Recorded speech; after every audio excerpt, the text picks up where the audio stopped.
সাইয়েদনা আদম বললেন, এরা কারা? আল্লাহ বললেন, তোমার বংশধর। সাইয়েদনা আদম বললেন, আল্লাহ, ওই যে একটা রূহ দেখা যায়, এটার নাম কি?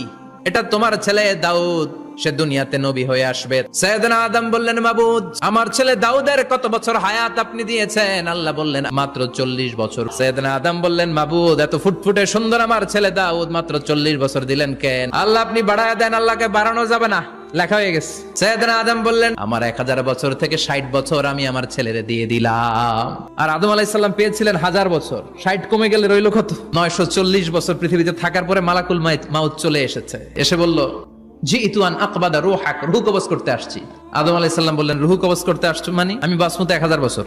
মালাকুল মাউত বললেন, না না, ওই যে আগের কথা স্মরণ করেন, আপনি 60 বছর দিয়া দিয়েছিলেন। কয়, না, আমি দেই নাই। মালাকুল মাউত বলে, আল্লাহ, ঘটনা দেখেন, দিয়া কয় দেই নাই। আল্লাহ কয়, থাক, কথা কইস না, আয়া পর। ভুলে গেছেন উনি। সেদিন থেকে আল কিতাব ওয়া শুহুদ, মানে লিখে রাখার সিস্টেম আর সাক্ষীর সিস্টেম চালু হয়েছে।